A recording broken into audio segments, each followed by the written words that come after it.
The plane lurched violently, engines screaming like a wild animal caught in a trap, and in that split-second chaos, his hand clamped down on mine.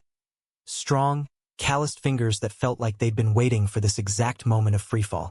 "I got you," he whispered, his voice cutting through the roar like a lifeline tossed into a storm.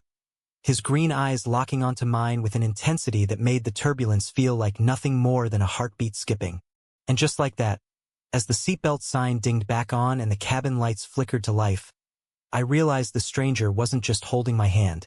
He was unraveling the careful walls I'd built around my heart, one unexpected squeeze at a time. I've always hated flying. Not the heights or the recycled air, but the way it forces you into intimacy with strangers, like the universe is playing matchmaker with zero regard for your itinerary. My name's Alex Rivera, 28, a sports journalist from Chicago who spent the last decade chasing stories that make grown men cry, mostly on basketball courts, where the drama unfolds in sweat and buzzer beaters. This trip to Indianapolis for the NCAA Final Four was supposed to be just another assignment. Cover the underdog Huskies from my alma mater, file a few pieces for the Tribune, and get back to my quiet apartment before the cherry blossoms hit Lake Michigan. But life, as it turns out, had other plans, and they came in the form of the guy in 14B. We'd boarded in O'Hare amid the usual frenzy. Families herding kids like cattle, business types barking into phones about mergers that sounded more exhausting than enlightening. I'd snagged the window seat, 14A, because staring at clouds beats small talk any day. He slid into the aisle seat a minute later, all broad shoulders and easy grace, dropping a worn duffel bag under the seat with a thud that echoed my own fatigue. Dark hair tousled just enough to look intentional. A faded Yukon hoodie stretched across his chest, and those eyes, emerald flecked with gold, like the first leaves turning in a Midwest fall. He flashed a quick smile as he buckled in, the kind that crinkles the corners without trying too hard. "Hope you don't mind if I steal the armrest," he said, his voice carrying that low, warm timbre of someone who's narrated 1,000 pickup games. "Not at all," I replied, forcing my gaze back to the safety card, because damn if my pulse hadn't already picked up. Small talk ensued as the plane taxied. Weather complaints, the miracle of TSA pre-check, the eternal debate over peanuts versus pretzels. His name was Jordan Hayes, 30, a high school coach from Hartford, heading to the same championship to scout talent for his team. "The kids back home think I'm on some secret mission," he laughed, rubbing the back of his neck. "Truth is, I'm just here to yell at refs from the nosebleeds." By the time we hit cruising altitude, the conversation had deepened without me noticing. He asked about my job, genuinely curious, leaning in as I described the rush of a last-second shot in the Sweet 16. "Sounds like poetry," he said, his knee brushing mine accidentally, or was it? Under the tray table, I felt that spark, the one I'd learned to ignore after too many awkward dates in dimly lit bars, post-coming-out heartbreaks that left me swearing off vulnerability like it was a bad bet. I'd come out at 22 right after college, in a world that still felt like it was auditioning for the role of judgmental uncle. My family in Pilsen took it in stride. Mom made tamales and called it a celebration, but the dating scene? A minefield of ghosting and "you're great." But, so I poured myself into work, letting deadlines be my lover. Jordan, though, didn't seem like the type to minefield anything. He shared stories of his team, those scrappy kids from underfunded schools who played like their dreams depended on it, because they did. "One boy's got a shot at a scholarship if he nails this tryout vibe," he said, his face lighting up. "Makes all the long bus rides worth it." There was a humility there, a quiet fire that mirrored the way he gripped the armrest during a pocket of bumps, not flinching but steadying us both. When the beverage cart rattled by, he insisted on buying my ginger ale, clinking plastic cups like it was champagne.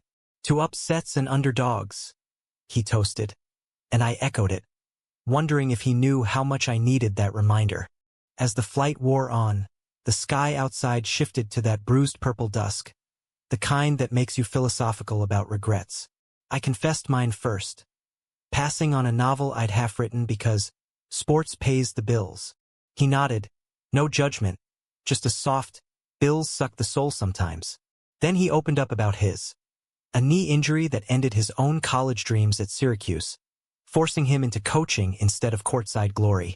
I tell myself it's better this way, shaping the next wave. But late nights? Yeah, it stings. His hand found the armrest again, inches from mine, and this time neither of us pulled away. The air between us hummed, charged like the static before a storm over the plains. Turbulence hit harder on the descent. The plane dipping like a stone skipped across Lake Erie. Alarms blared faintly, oxygen masks dangling like forgotten piñatas. And in the panic, Jordan's hand was back on mine. Deliberate now, thumb tracing a slow circle on my knuckles. "Hey!" he murmured, close enough that I caught the faint cedar of his cologne mixed with nervous sweat. "You good?" My heart hammered louder than the engines, because it wasn't just fear of crashing. It was the terror of feeling seen, of wanting more than safe small talk. "Yeah," I breathed, turning to meet his gaze. Those green eyes held mine, searching, and in them I saw my own unspoken questions reflected back. What if? Why not? The wheels kissed the tarmac with a jolt, applause rippling through the cabin like we'd all cheated death. As we deplaned into the humid Indiana night, Jordan lingered by baggage claim, slinging his duffel over one shoulder. "Listen, Alex, game's tomorrow. You want to grab a bite? Nothing fancy, just continue this." His smile was tentative, boyish, and it cracked something open in me. A door I'd bolted shut years ago. "Yeah," I said, surprising myself. "I'd like that." We ended up at a dive bar near Lucas Oil Stadium, the kind with neon Miller signs flickering like fireflies and walls papered in faded championship banners. Over greasy burgers and frosty IPAs, the conversation flowed freer, laced with laughter that felt like exhaling after holding your breath too long. He teased me about my fancy journalist notebook, and I ribbed him for cheering for UConn like it was a religious rite. But beneath the banter, there was a current, glances that lingered, knees touching under the scarred oak table. When he talked about his sister, a nurse in Boston who'd dragged him kicking and screaming into therapy after the injury, I saw the layers. The coach who hid his scars behind whistle blasts, the man who craved connection as fiercely as he coached hustle. By closing time, the bar emptying into the neon-streaked streets, Jordan walked me to my hotel, the air thick with the promise of spring rain. We paused under a street lamp, shadows dancing like hesitant dancers. "This trip was already better than I planned," he said, voice low. My pulse thrummed. "Say it, don't say it." And then I did. "Me too. Because of you." The words hung there, vulnerable as a layup in traffic. He stepped closer, his hand brushing my arm, and for a heartbeat, I thought he'd close the gap. Instead, he grinned, that crinkle-eyed one. "Final four tomorrow. Let's make it unforgettable." He squeezed my shoulder, lingering, before turning away into the night. I watched him go, heart full and foolish, wondering if this was the start of something or just altitude-induced madness. The next morning dawned crisp, the city buzzing with March Madness fever, vendors hawking foam fingers, fans and body paint weaving through traffic like colorful specters. I filed my pregame piece from the hotel lobby, fingers flying over keys, but my mind kept drifting to Jordan's laugh, the way his hoodie smelled like pine and possibility. We met outside the arena, him in a crisp polo that hugged his frame just right, me clutching my press pass like a shield. "Ready to see some magic?" he asked, bumping my shoulder. His touch sent sparks, casual but electric, and as we navigated the throngs, cheers erupting for every sighting of a star player, I felt like we were conspiring in our own private upset. Inside, the energy was visceral. The roar of 70,000 souls, the squeak of sneakers on polished wood, the scent of popcorn and anticipation. Jordan had scored nosebleed seats, but we didn't care. From up high, the court looked like a stage set for destiny. The Huskies tipped off against the powerhouse Blue Devils, and the game unfolded like a thriller. Ties, steals, a buzzer beater that had us on our feet, screaming like kids.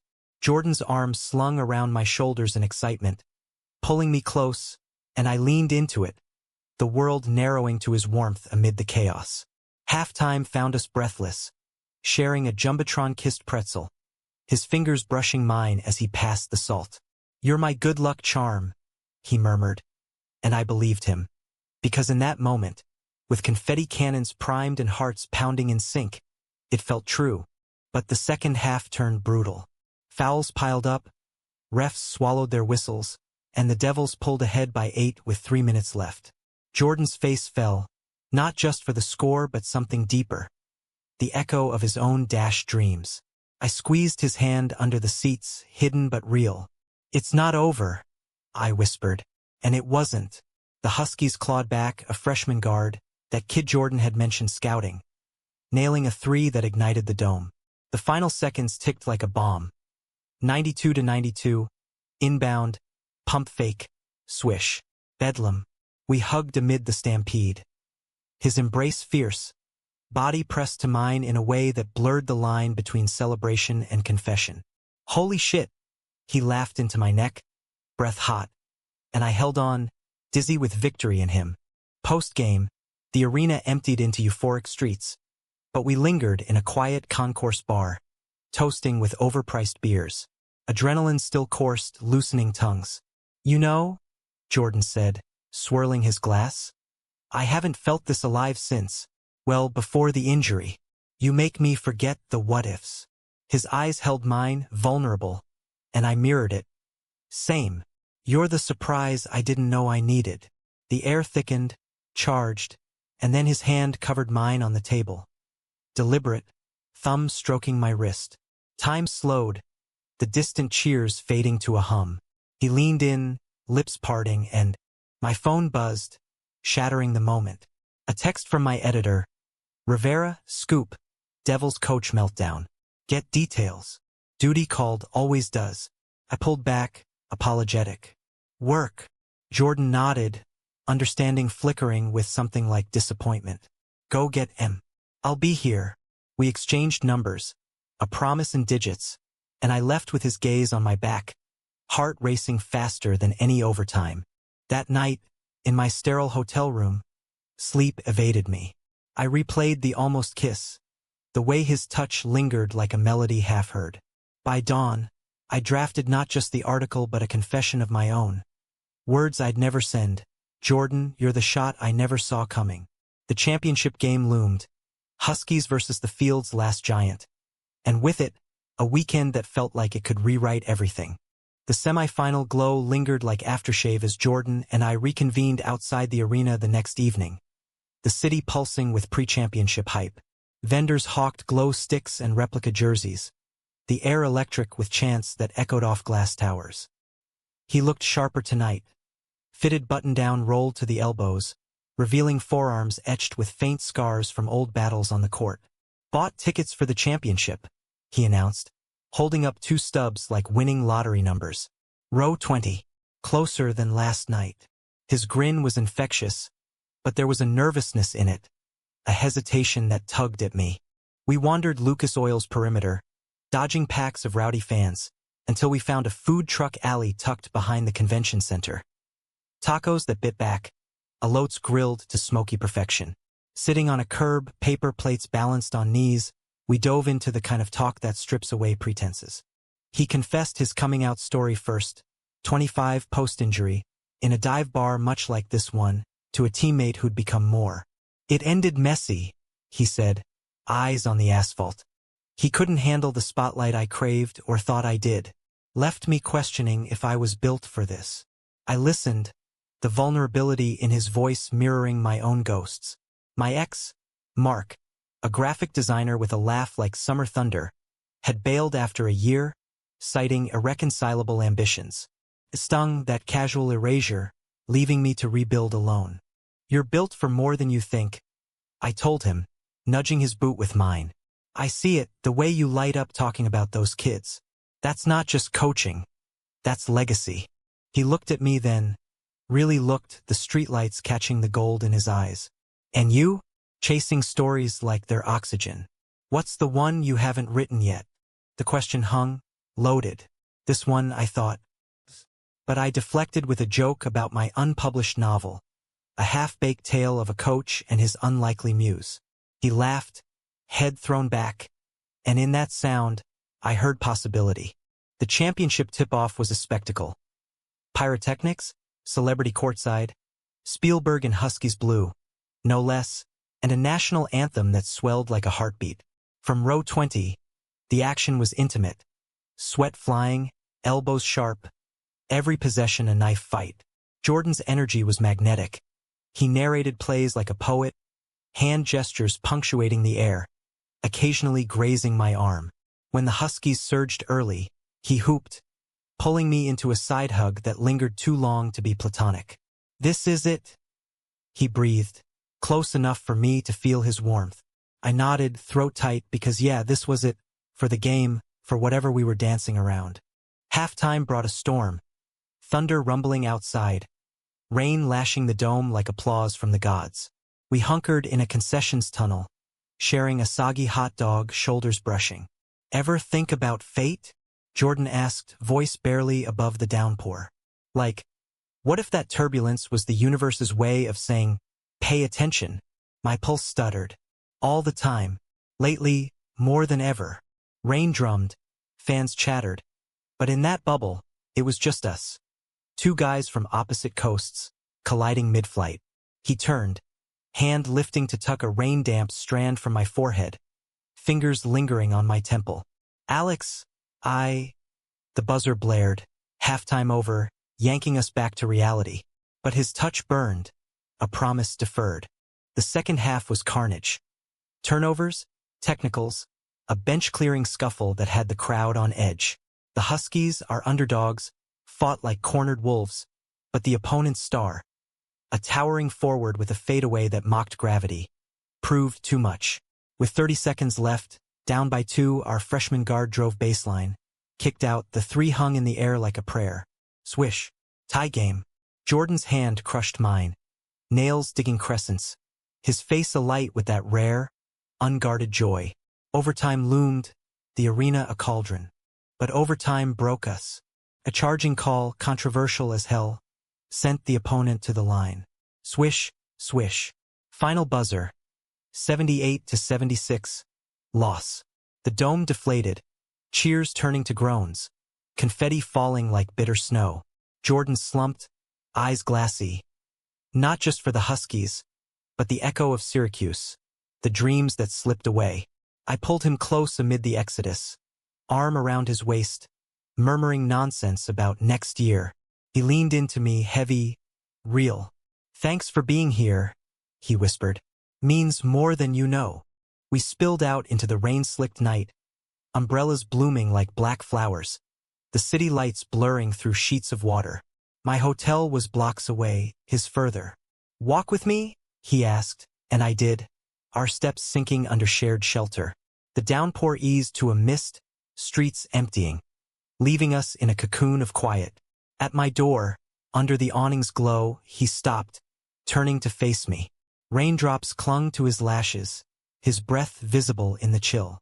"Alex, that almost moment earlier. I don't want it to stay almost." His hand cupped my jaw, thumb tracing my lip, and then he kissed me. Soft at first, tentative, then deepening like the game we just lost, all hunger and heart. I kissed back, hands fisting his shirt, tasting salt and cedar and home. It was fireworks without the flash, the kind of kiss that rewrites your map. We broke apart gasping, foreheads pressed. "Come up," I asked, voice rough. He nodded, eyes dark with want. Not lust, but longing, the kind that builds slow. In my room, lights low, we moved careful, like explorers charting new land. No rush, no scripts, just hands learning curves, whispers mapping scars. He traced my collarbone, murmuring beautiful. And I believed him. We fell asleep tangled, his heartbeat my lullaby, the championship loss a distant ache. Morning brought coffee from the lobby, sunlight slanting through blinds like forgiveness. Jordan stirred, smiling sleepy. "Last night was epic," I finished. We lingered over breakfast in bed, stale muffins and bad TV. Planning nothing, everything. "Stay another day?" he proposed. "Explore Indy, no agendas." I agreed because why not? This was the surprise. Not the seatmate, but the man who'd turned turbulence into tether. But as we dressed for a lazy downtown stroll, Him in jeans that hugged just right, me in a fresh tee. His phone buzzed insistent. He glanced, face clouding. "Work," he muttered, stepping to the balcony. I caught fragments. "Can't delay. Family expects." His voice tightened, and when he returned, the light had dimmed. "Coach back home, emergency tryout. Gotta fly out this afternoon." The words landed like a foul out. "What, Jordan?" He pulled me close, kiss fierce but fleeting. "This isn't goodbye. Chicago's not that far from Hartford. We'll make it work." But doubt flickered in his eyes, a shadow I couldn't name. At the airport, echoes of our first meeting. We hugged too tight, promises whispered over gate announcements. "Call me when you land," I said. He nodded, backing away, that grin forced now. "Count on it." His plane boarded, and I watched him disappear down the jetway, heart hollow. Back in my room, alone, the bed felt vast, the championship banners on TV mocking. I texted my editor, story filed, heading home early. But as the miles blurred under wings, I replayed his kiss, clinging to the "we'll make it." Days blurred into routine. Chicago's gray slush, deadlines stacking like cordwood. Jordan's texts came steady at first. "Miss your laugh. Practice sucked today. Fueling late-night grins." We video called, his face pixelated but warm, sharing slices of life. My cherry blossom walk along the lake, his gym drills with kids who high-fived like champions. "When's your next game?" I'd ask. "Soon. You?" "Always." It felt solid, this bridge across states, built on stolen moments. 2 weeks in, he went quiet. Texts lagging, calls to voicemail. "Swamped," he explained when we finally connected, voice strained. "Teams in playoffs." I nodded on screen, ignoring the twist in my gut. But the silence grew, a chasm widening. By week 3, panic set in. Late-night scrolls through his socials. Posts of team wins, no mentions of me. Then, a tagged photo, him at a Hartford bar, arm around a woman, caption, "Family night with the better half." Go Huskies. Better half? My stomach dropped, the room spinning. I enlarged. Her, laughing, hand on his chest. Familiar, intimate. Betrayal hit like a blindside block. Fingers trembling, I dialed. Voicemail. Text, saw the pic. "Who's she?" Hours ticked. Reply, "It's not what you think. Call soon." But soon stretched to dawn, then days. I paced my apartment, the novel I dusted off mocking from the desk. Unlikely muse, indeed. Memories soured. His hand in turbulence, now a ploy? The kiss, a farewell fling? Anger boiled, then ebbed to ache. I trusted too fast, fallen for the surprise without vetting the script. The silence from Jordan stretched like a bad quarter, each unanswered ping a missed free throw. I threw myself into work, overtime at the Tribune, chasing a feature on a WNBA rookie that kept me on the road, interviewing in dimly lit gyms from Detroit to Milwaukee. It was distraction, pure and punishing, the kind that numbs but never heals. Nights, though, in anonymous hotel rooms with the hum of AC as my only company. The what-ifs clawed back. Was it all a game? The championship high, the rain-soaked kiss. Props in his act? I'd scroll our old texts, his miss you glowing like fool's gold, then delete threads in fits of fury, only to restore them at 3 a.m., masochistic. Chicago spring mocked me too. Tulips bursting along the Mag Mile, couples hand in hand under umbrellas that smelled of rain and renewal. I avoided them, burying deeper in routines. Runs along the lakefront at dawn, where the water slapped like accusations, coffee at the corner spot where the barista, a wiry guy named Theo, started slipping me free refills and sidelong glances. "Rough week?" he'd ask, and I'd shrug. "Just hoops drama." He laughed. Easy, no pressure. But his kindness was a bandage on a wound still bleeding. 3 weeks post-Hartford pick. My phone lit up during a Bulls game broadcast, Jordan. Heart slamming. I ducked into the arena tunnel, noise fading. "Alex, finally." His voice was ragged, like he'd run suicides for hours. "I owe you everything. That photo, God. It's not." I cut him off, voice steel. "Save it. Better half? Real classy." Silence, then a sigh heavy as lake fog. Her name's Emily, ex from college. We dated freshman year before I even knew who I was. She's in town, brought her new fiancé to the game, group thing. I was awkward, tagged wrong. But you're the one. The words tumbled, desperate, but doubt lingered, sharp as a crossover dribble. Prove it, I challenged. Come to Chicago. No excuses. He hesitated, barely a beat, but enough to sting. This weekend? Yeah. Flights booked. Relief flooded, tentative, and we talked then. Really talked. His closet days, the fear of small-town judgment bleeding into coaching. How Emily's reappearance stirred old guilts. I never meant to hurt you, he said. You're the surprise that stuck. By call's end, tentative peace. Plans for a weekend unscripted. No arenas, just us. He arrived Friday dusk, O'Hare a swarm of suits and screams, but I spotted him instantly. Duffel slung low, eyes scanning like a scout. Our hug was fierce, airport anonymity be damned. His chin on my shoulder whispering, missed this. We cabbed to my place, the city lights streaking like shooting stars, tension coiling tight. Over takeout tie on my couch. Green curry sharp as unresolved questions, we unpacked the mess. I panicked, he admitted, fork paused. Seeing her happy, engaged. It hit me how far I've come, but also how much I hid. With you, though? No hiding. His hand found mine, steady now, no turbulence. I squeezed back, the knot in my chest loosening. Then don't. Be all in. Saturday dawned golden, and we claimed it. A slow breakfast at Wildberry, pancakes towering like victory stacks, then wandering Wicker Park, boutique windows with ironic teas, street art blooming vivid on brick.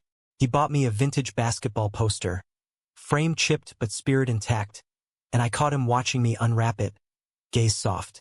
Fits you, he said. Vintage soul.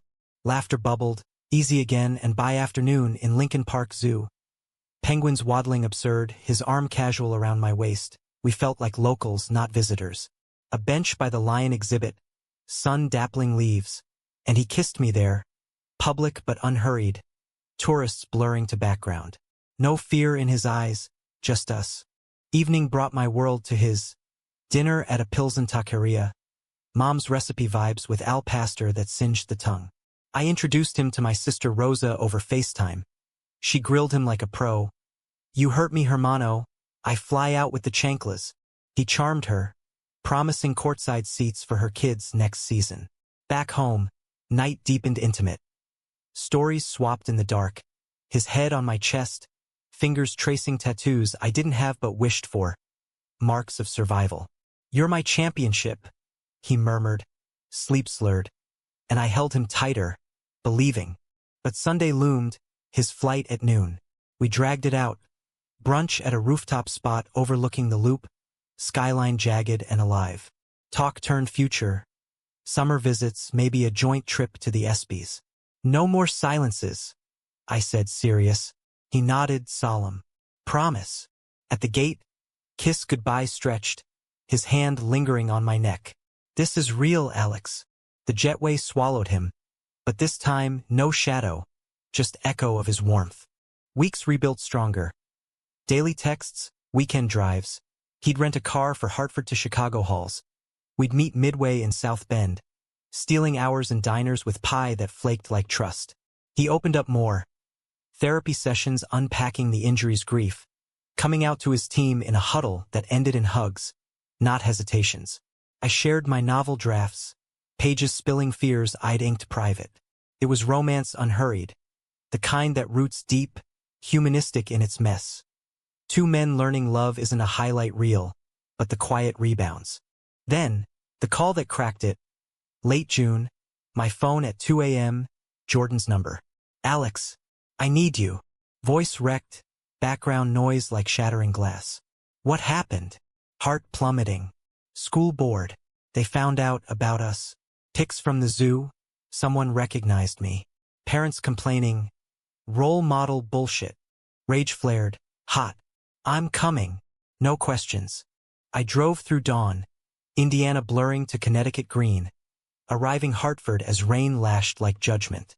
He met me at his apartment door, eyes red, hoodie rumpled, the coach facade fractured. We collapsed on his couch, him spilling. Anonymous email to the principal, whispers of inappropriate conduct. A meeting tomorrow that could cost his job. I came out for you, for us, and now. Sobs shook him, and I held, whispering, we'll fight. That night, no sleep, just plans sketched on napkins. Lawyers, allies, my byline is SHIELD. Morning brought the arena of a different sort.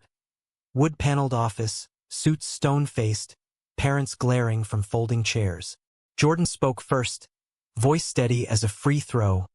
I'm gay, proudly, and the man I love makes me better at this job, not worse. I followed, press pass gleaming. This story? It's one of courage, not scandal. Gasps rippled, but the principal, a woman with kind eyes behind glasses, nodded slow. We protect our own. By lunch, verdict. No firing, just sensitivity training. That felt like victory lap. We drove back that evening, windows down, wind whipping like cheers. You saved me, he said, hand on my thigh. We saved each other. Chicago welcomed us with fireworks over the lake. 4th of July early, stars bursting gold. On my balcony, beers clinking, we toasted. To surprises, to staying. Summer deepened our rhythm. Him crashing my place for all-star breaks. Me scouting his tourneys. Novel pages stacking beside his playbook. Betrayal scar faded to lesson. Trust earned, not assumed. Fall brought new seasons. Huskies defending. My feature going viral.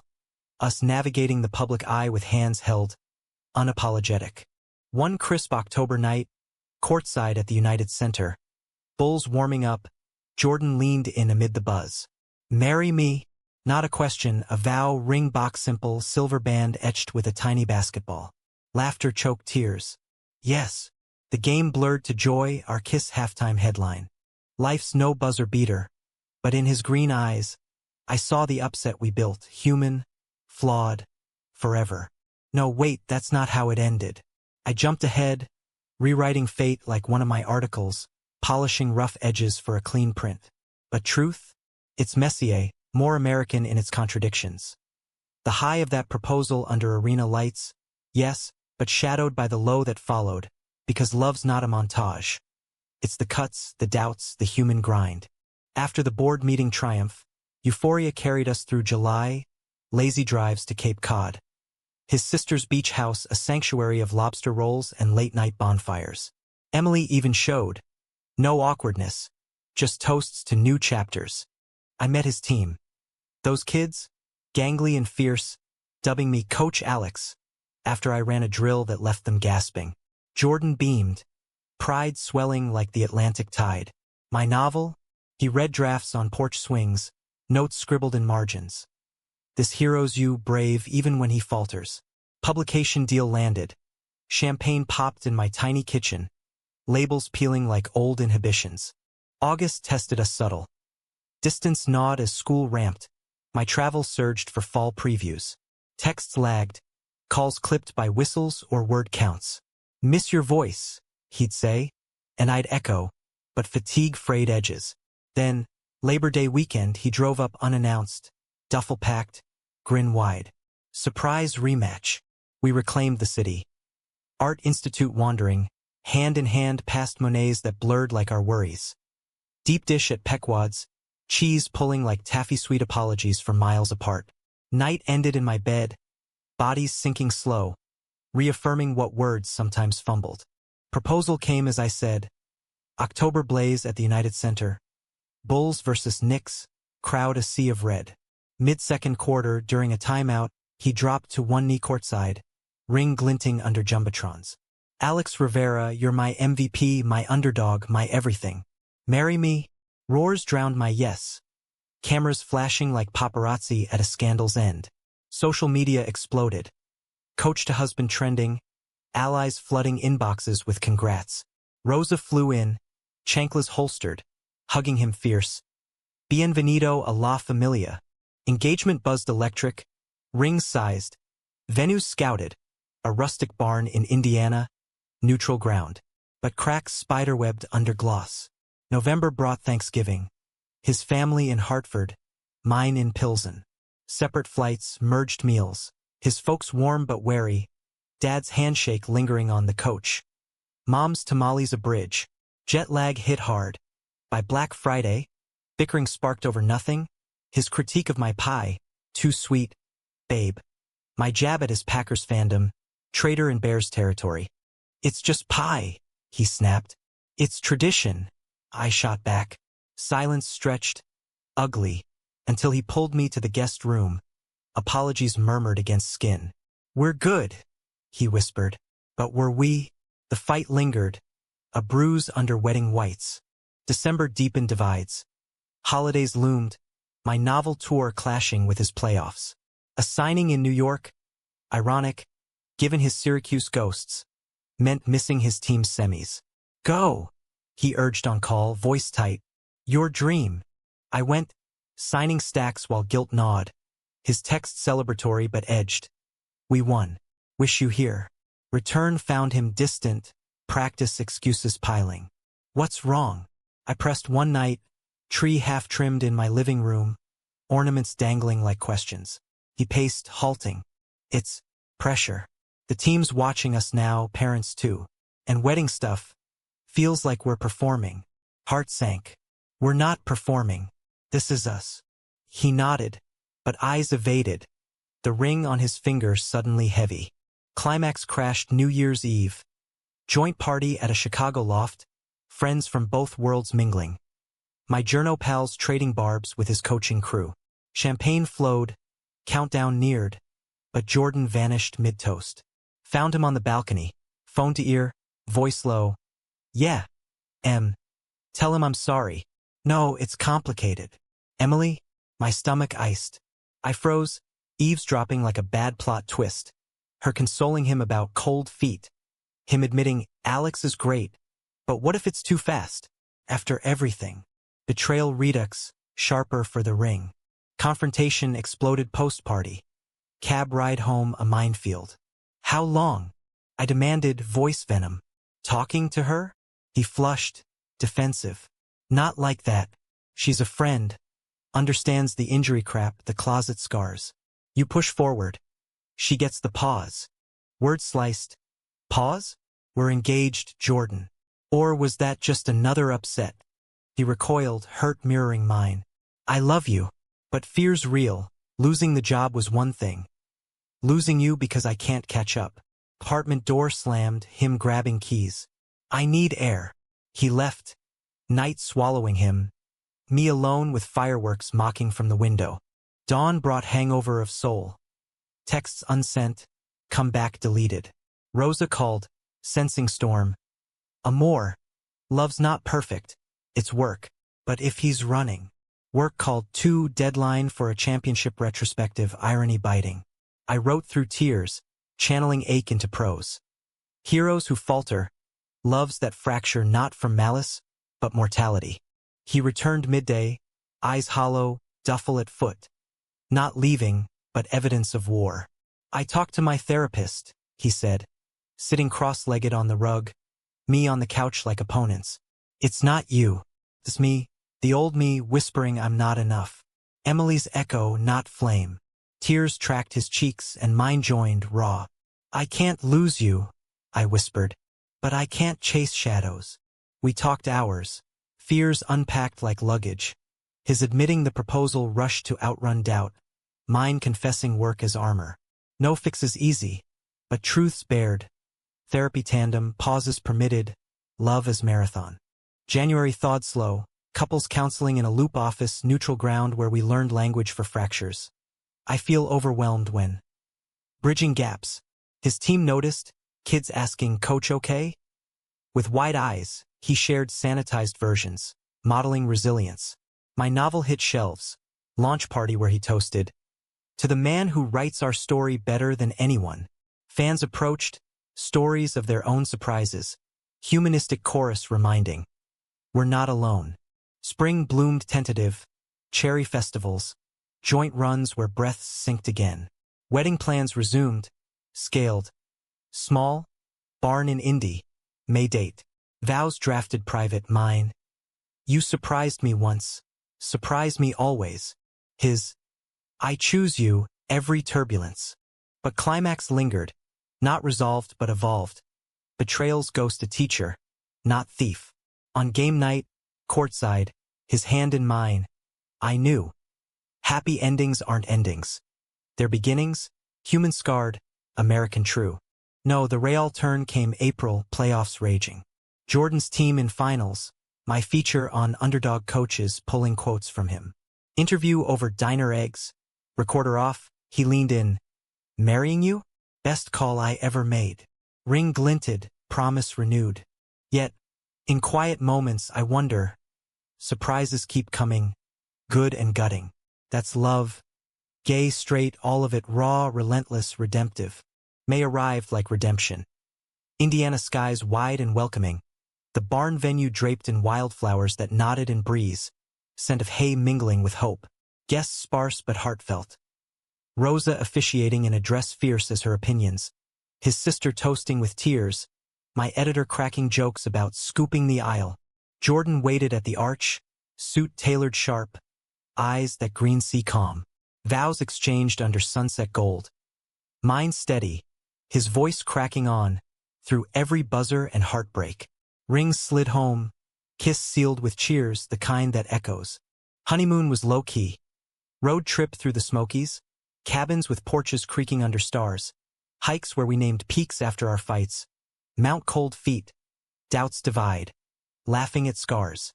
No grand gestures, just us. Fishing lines tangled, stories retold, bodies familiar as home. Back in Chicago by June, merged lives. His coaching whistle on my kitchen hook, my notebooks in his gym bag. Domesticity suited, surprisingly. Grocery lists negotiated, date nights at dive bars where we'd met strangers' eyes across tables, nodding us to. But marriage, like championships, tests metal. July heat wave brought tempers. AC busted, my deadline looming, his camp grueling. Snap over dishes. Load the damn dishwasher. Escalated to slam doors, him storming to the balcony. Me staring at blinking cursor. Why fight this? I yelled after, joining him in humid dark. He sighed, head on railing. Old habits, running when it heats. We talked it out, fans whirring like therapists, emerging closer, chores charted like plays. Fall playoffs amplified stakes. His high schoolers and nationals, my coverage pulling me to arenas nationwide. A Dallas trip clashed, me flying south, him west. Go! We chorused, but ache lingered. Texts bridged. Nail the interview. Love you. His team won semis without me. Guilt gnawed, but he called post-game. Your pep talk worked. Miss you, though. Video dates became ritual. Him in hotel lobbies. Me in press boxes, sharing slices of absence. November surprise. Not betrayal, but blessing. Over turkey and Pilsen. Tables groaning with mole and pie, Jordan cleared throat. Nervous. Babe, talk to my doc. Therapy's good. But, adoption? Those kids need homes like we needed each other. Heart swelled. We'd whispered it late nights, fostering dreams. Rosa hooped.